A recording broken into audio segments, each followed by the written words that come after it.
Welcome to the Provider's Report, where we delve into the world of value-based healthcare. Our mission is to empower healthcare providers with the knowledge and tools they need to deliver exceptional patient care.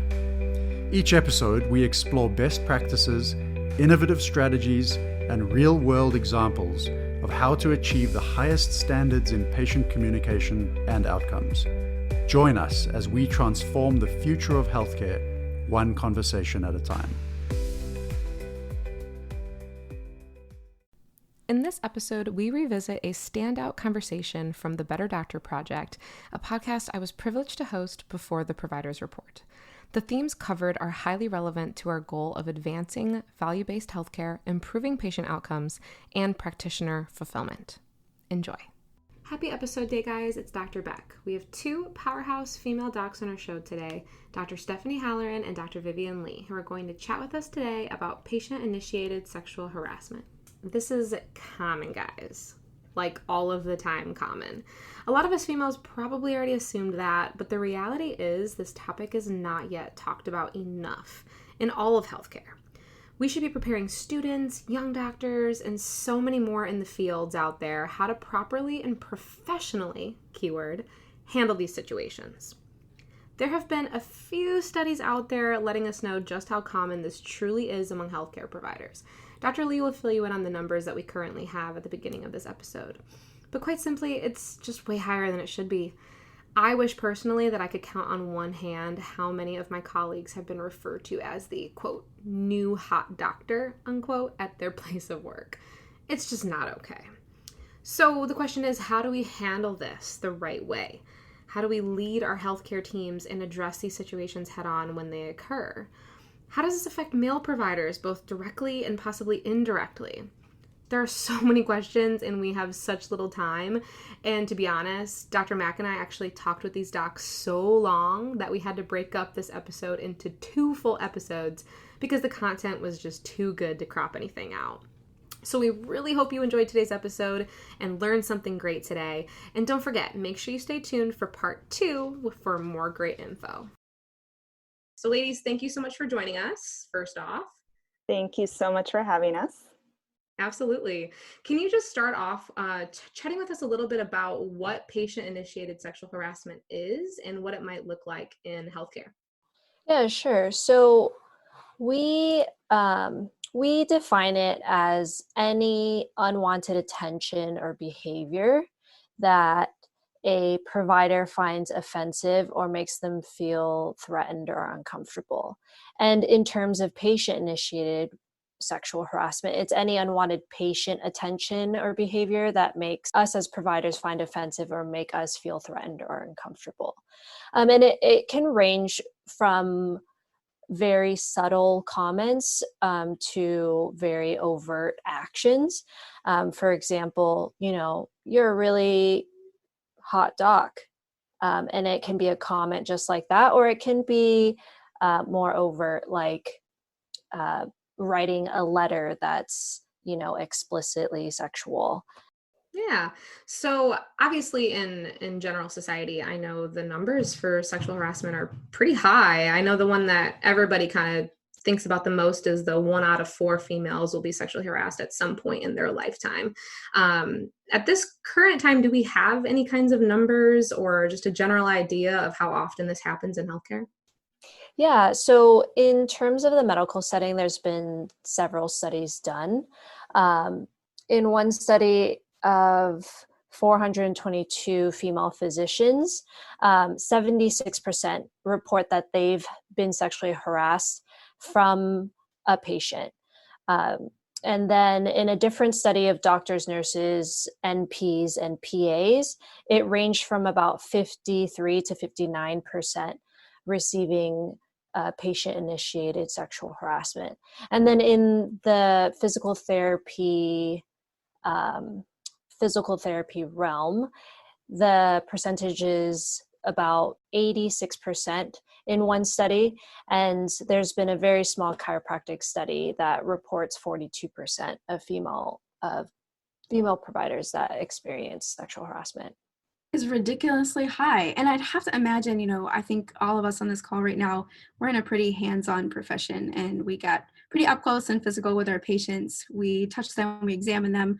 And I have to wonder, how do you feel this plays a role in the allowance sort of, and how important it is to prevent these types of issues from coming up? Do you find that providers in really hands-on and physical professions might be at a greater risk of having this kind of issue in their office?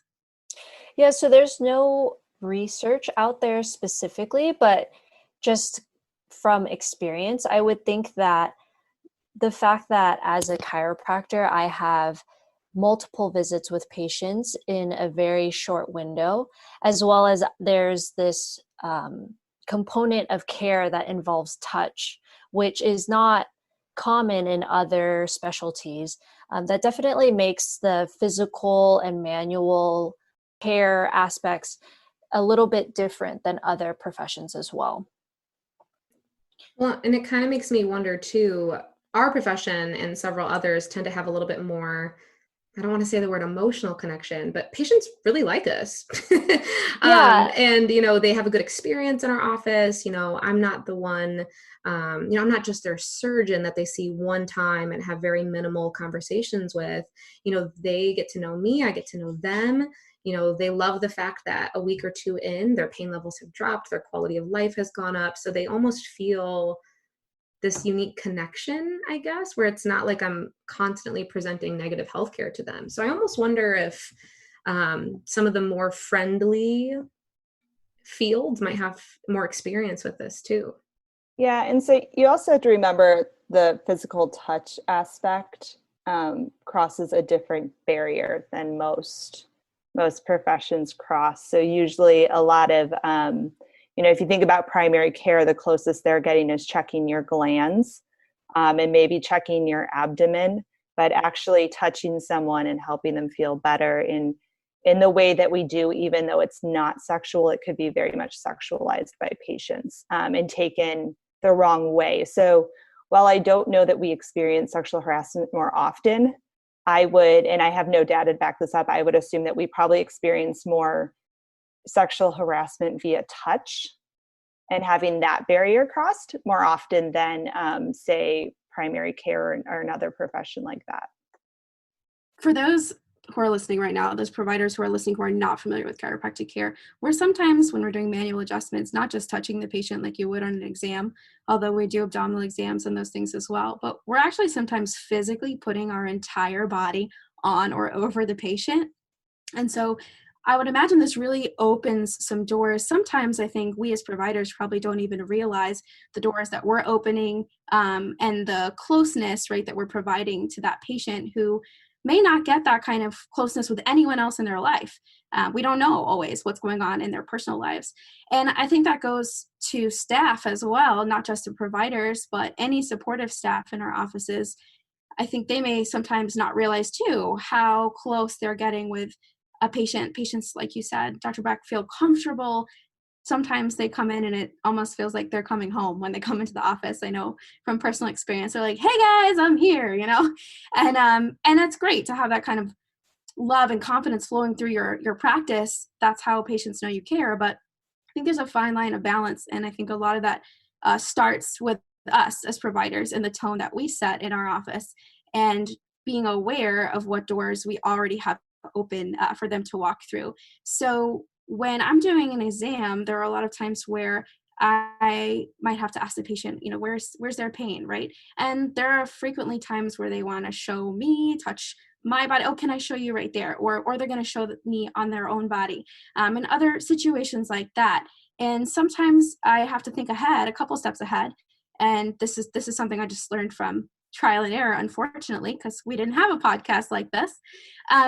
I had to think ahead and say, oh, yes, go ahead and show me on your body, or direct them, right? Some other way so that they're not necessarily touching me.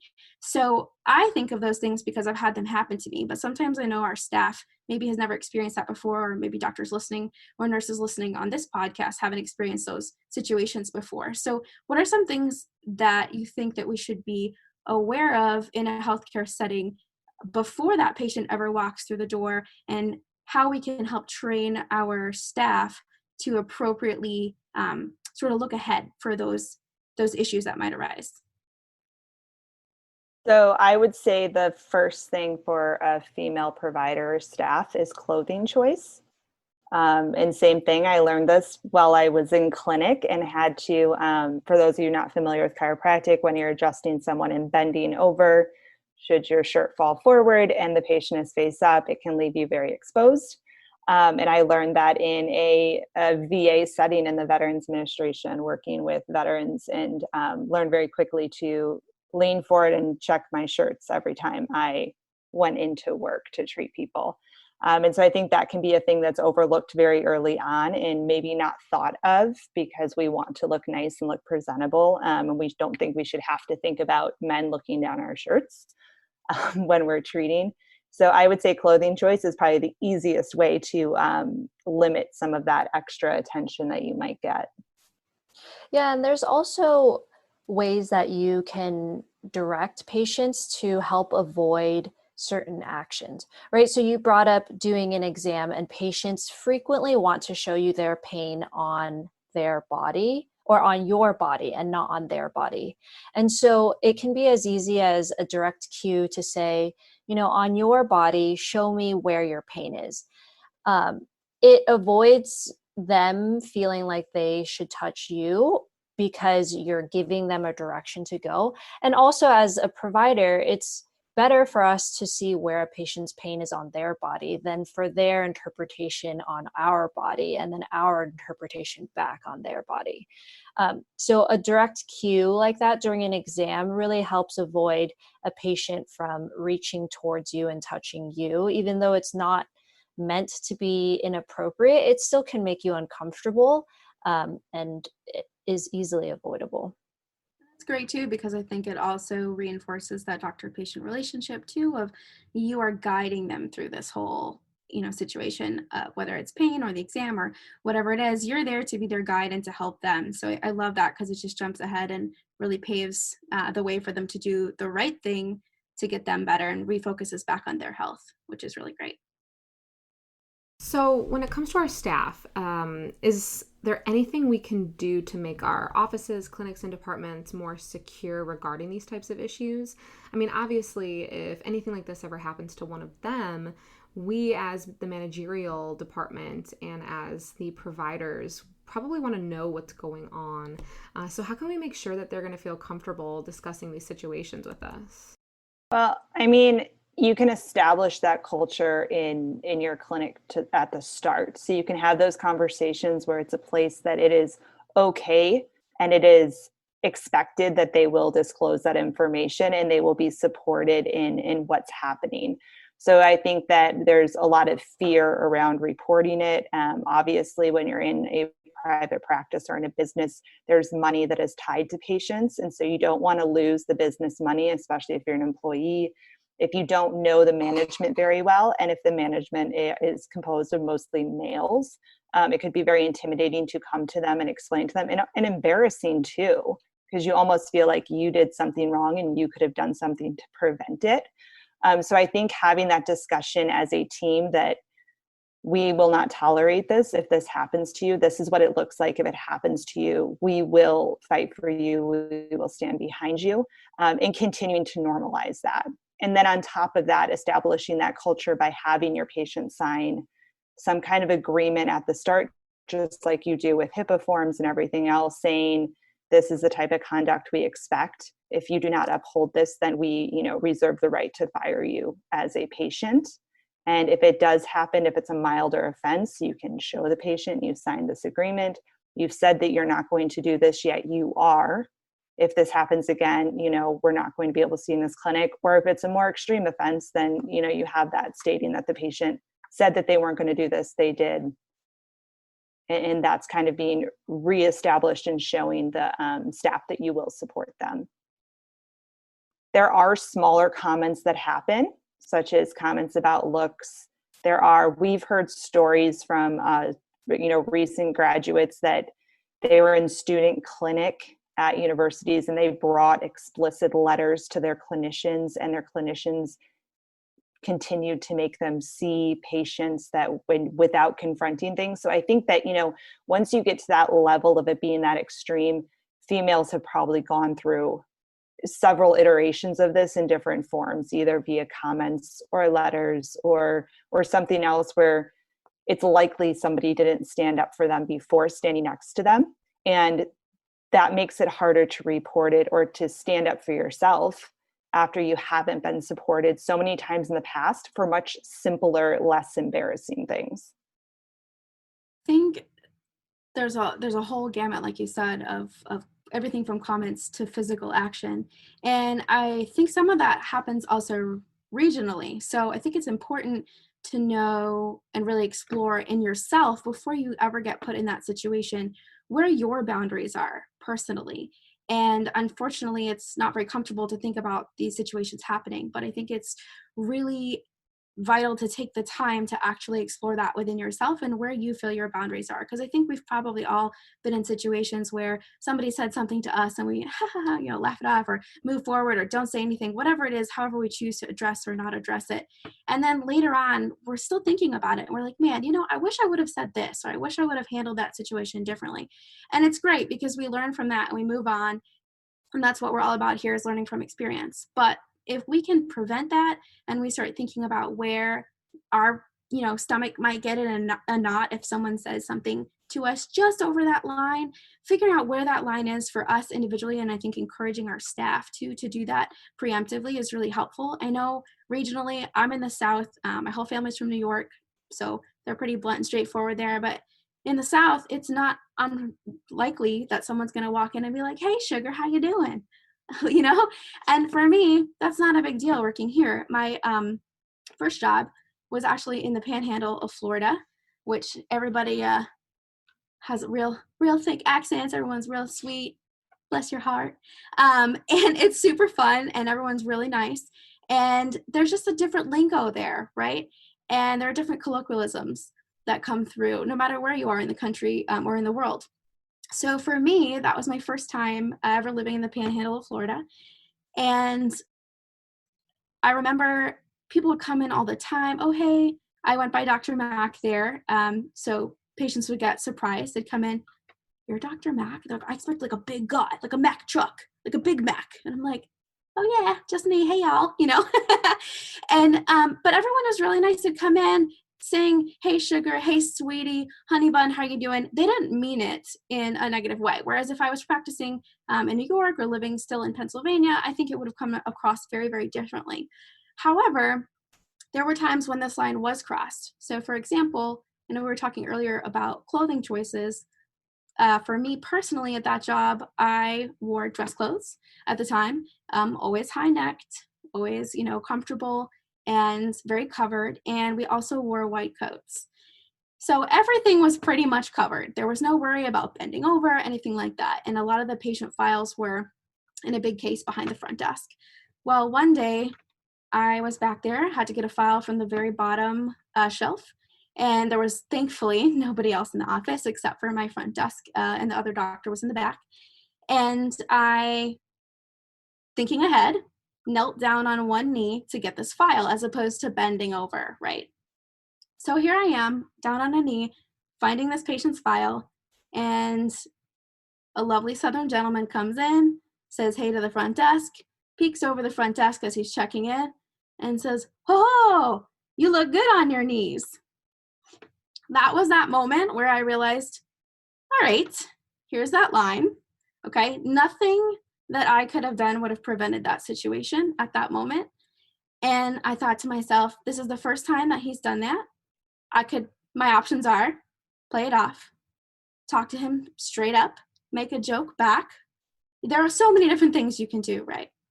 And anyway, after a moment, I got up and I thought, you know what, we're just gonna let that go for the moment. But if anything happens again ever, we're having a very frank talk about this.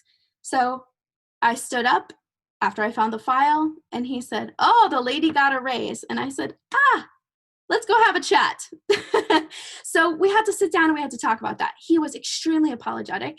He handled it very well. And I just simply explained to him the issue with what was happening. And I said, from now on, you'll be seeing the other doctor, right? And that was it, because the other doctor was a male doctor. And everything went really smoothly, thankfully, for me at that particular time. But I think regionally, that line gets so blurred sometimes. And I'd be curious to hear what those situations are like for you guys in different parts of the country, if there are certain things that are normal for you, but might not be normal in other areas. That's a very interesting story, and you handled it quite well, Dr. Mack. I think you really thought about different ways to address what was happening.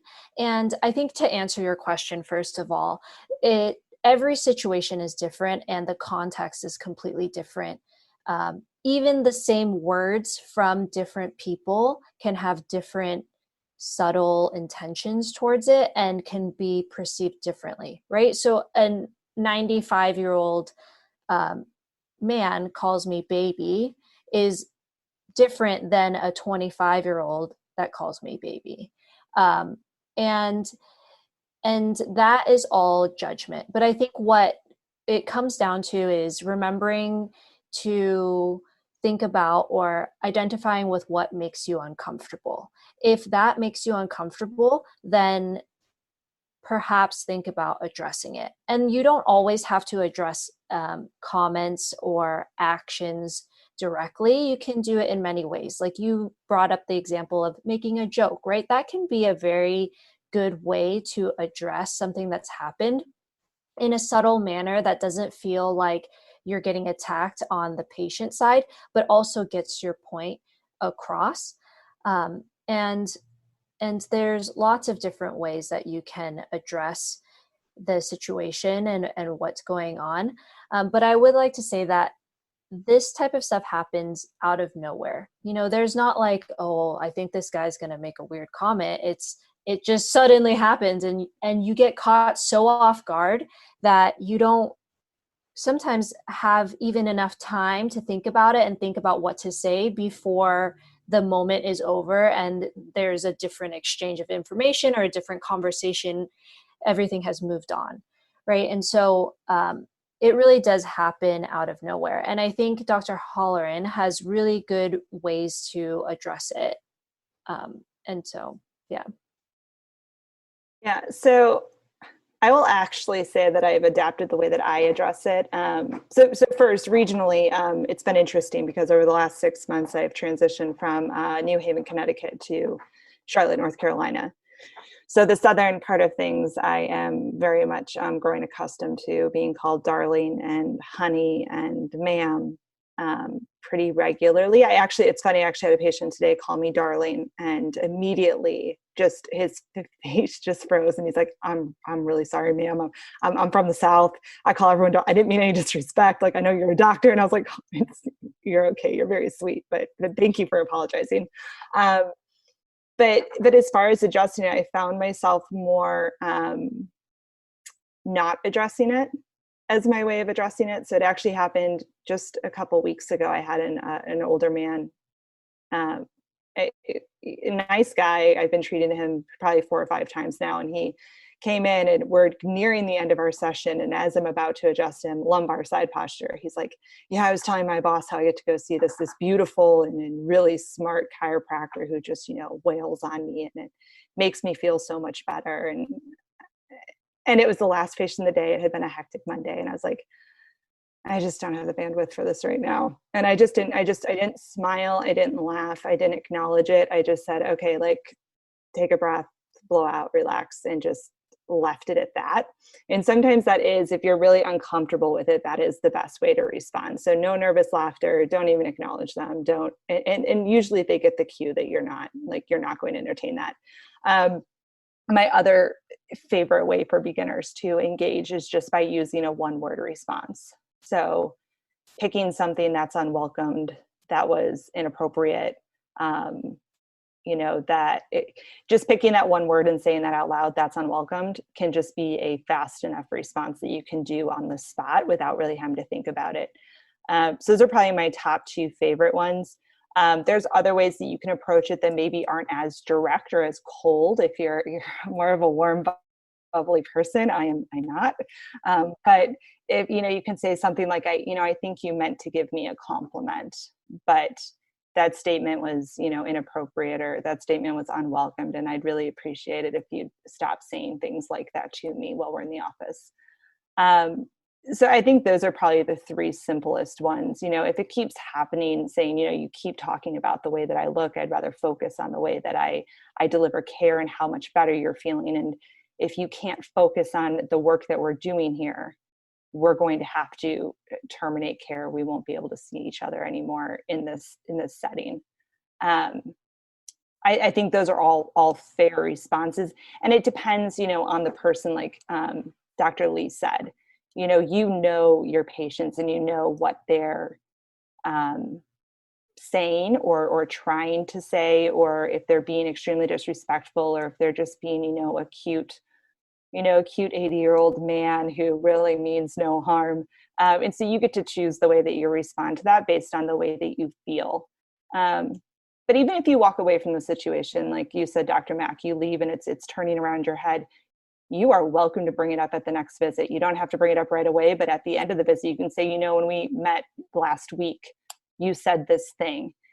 It made me feel really uncomfortable, and I don't want you to do that again. Like, you are welcome to bring that up at a future appointment and tell them that you did not appreciate it. What a good reminder. I've never thought of that for some reason, because I'm like you. I am very direct when this happens, almost to a fault. And I think the VA also created that in me from my time there.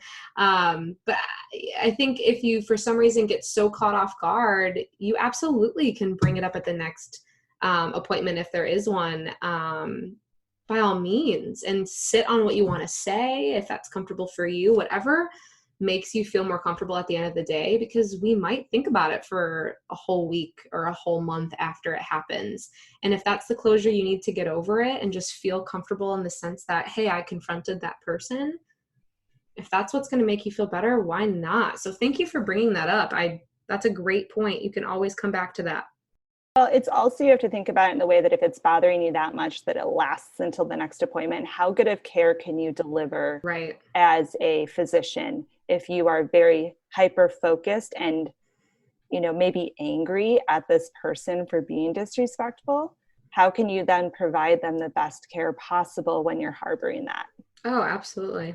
Plus, if they didn't mean it, and they came across in a way that they didn't intend for whatever reason, they're going to probably feel that, energy shift in you the next visit as well, which is also going to affect your care and how they perceive your care. They're going to be more mindful going forward, especially if they didn't mean it. And you're like, well, this is the way that I took what you said. The next time they think about saying that to a female, they may think twice and say, you know what? Dr. Mack told me that this is inappropriate. I should probably not say this to this random person I really don't know. And I'm going to get a little philosophical, but I think that as women and men growing up, we have very different expectations and almost like stereotypes or models that we kind of fit into, right? And I think that oftentimes men feel like it's completely appropriate to make comments on another person's looks or a woman's looks and say those types of things, and they think that it's 100% fine because they've grown up with it and that's been the model.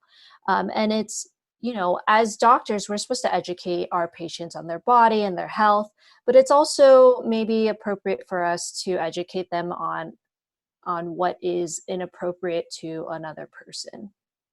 And that's why uncomfortable conversations matter, because you're helping and protecting other people in the future too. It's not all about you in that moment either.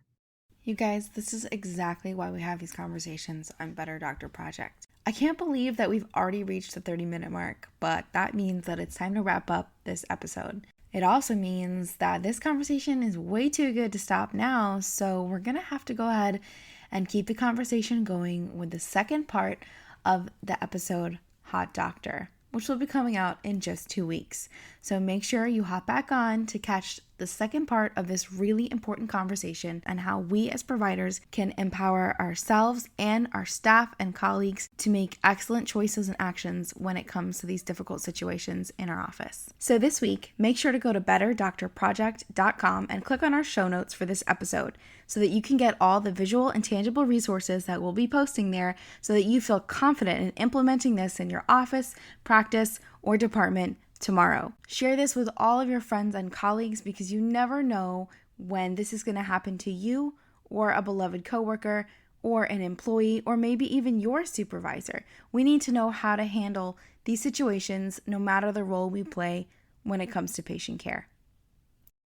Seriously, listening to that episode brings me so many great memories of Better Doctor Project and some of the incredible topics that we discussed, and we cannot wait to do the same for you guys with the Providers Report. So I hope you loved the first part of that episode. Next week, we'll be releasing the second part, and it is so full of amazing pieces of information to just do better with this and to finally get the word out there on some of these things. So we look forward to seeing you then. Don't forget to subscribe and download our episodes. Thanks, guys. Thank you for tuning in to the Providers Report. We hope you found today's episode valuable and inspiring. To stay updated with our latest episodes, subscribe to our podcast wherever you like to listen. For more resources and continuing education opportunities, visit our website. Together, we can make a difference in the lives of our patients and truly set a standard for value-based healthcare.